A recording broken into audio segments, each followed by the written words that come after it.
Alhamdulillahirabbil alamin wa bihi nasta'inu ala umuri dunya waddin. Asyhadu an la ilaha illallah wa asyhadu anna Muhammadan abduhu wa rasuluh. Amma ba'du. Hadirin rahimakumullah, jamaah Jakarta TV yang diridhoi oleh Allah Subhanahu wa taala. Di dalam tarikh ada kisah Amul Huzni, tahun duka cita Rasulullah SAW.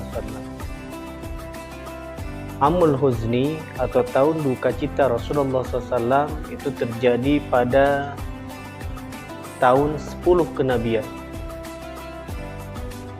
Kenapa waktu itu disebut tahun duka cita? Karena ada 3 kejadian yang Allah berikan kepada Rasulullah SAW. Yang pertama, Rasulullah SAW ditinggalkan oleh pamannya, yaitu Abu Muthalib, yang beliau membela Rasulullah SAW, bahkan menjadi tameng perisai dari intimidasi yang dilakukan oleh kaum kafir Quraisy. Maka yang paling terdepan adalah Abu Thalib. Kenapa menjadi sedih bagi Rasulullah SAW? Karena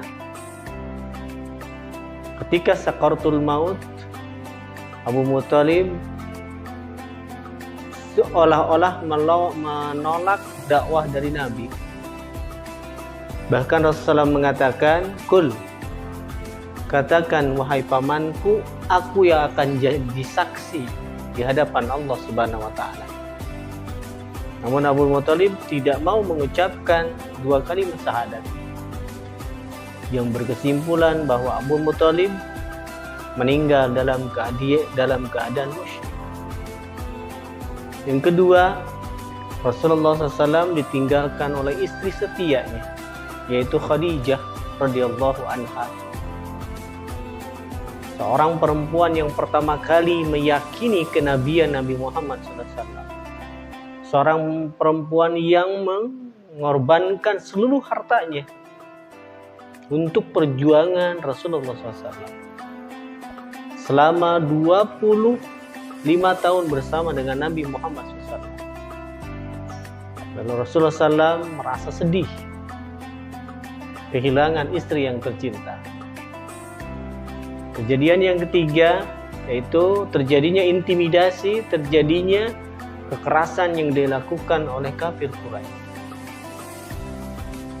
sampai terjadi pemboikotan, sampai terjadi intimidasi secara fisik. Namun dari 3 kejadian itu, Allah memiliki skenario. Rasulullah SAW diberikan sebuah kenikmatan yang tidak terhingga, yaitu beliau di Isra dan Mi'rajkan. Subhanalladzi asra bi'abdihi lailan minal masjidil haram illa masjidil aqsa. Jadi Rasulullah SAW di Isra Mi'rajkan dari Masjidil Haram ke Masjidil Aqsa, dari Masjidil Aqsa ila Sidratil Muntaha, bertemu dengan Allah Subhanahu wa taala. Seluruh ibadah Allah memerintahkan melalui Jibril alaihissalam. Seluruh ibadah, kecuali perintah salat 5 waktu. Perintah salat 5 waktu direct Allah dan Rasulnya langsung. Dalam satu hadis, bi ghairi hijab, tanpa hijab. Dalam satu hadis ada tirai dan lain sebagainya. Namun inilah satu perintah yang tidak melalui pelantara, tidak melalui Jibril alaihissalam, tapi langsung direct dengan Allah Subhanahu wa taala. Ketika sebelum Rasulullah SAW hijrah, beliau memiliki kesedihan dan beban yang sangat berat. Tapi ketika liqa rabbahu, bertemu dengan Allah Subhanahu wa taala, maka seluruhnya hilang. Inilah kenikmatan yang paling tinggi, kata Nabi, bertemu dengan Allah Subhanahu wa taala. Hadirin rahimakumullah, biasanya Rasulullah SAW itu jika mendapatkan kenikmatan yang sangat besar, ingin juga dirasakan oleh umatnya. Inilah kenikmatan yang Rasulullah SAW rasakan pada waktu itu, yaitu Isra dan Mi'raj. Setelah Rasulullah SAW turun ke dunia, maka Rasulullah SAW mengatakan, Mi'rajul mu'minina shalah. Mi'rajnya seorang mukmin, mi'rajnya umatku, kata Nabi, dialognya umatku, menghilangkan beban umatku, mengklirkan pemikiran umatku dengan cara melaksanakan sholat. Maka ketika sholat tidak merasa dialog dengan Allah, maka patut dipertanyakan sholatnya. Sampai di dalam Al-Quran surat Al-Baqarah ayat 45, wasta'inu bisabri as-shalah. Jadikan sabri as-shalah menjadi penolong. Namun ayat seterusnya, wa innaha, sesungguhnya salat itu lakabiratun alal khasiin, terasa berat dilakukan kecuali bagi orang-orang yang khusyuk. Wa innaha kalimatnya, padahal disebut kabar dan sholat, seharusnya wa innahuma.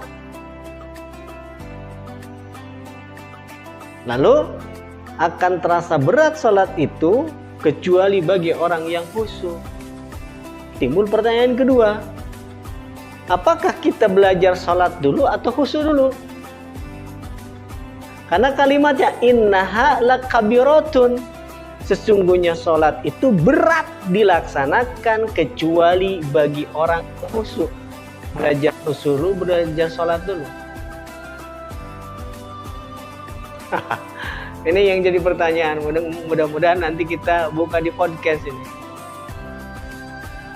Kebanyakan orang belajar sholat dulu, bukan belajar khusyuk dulu.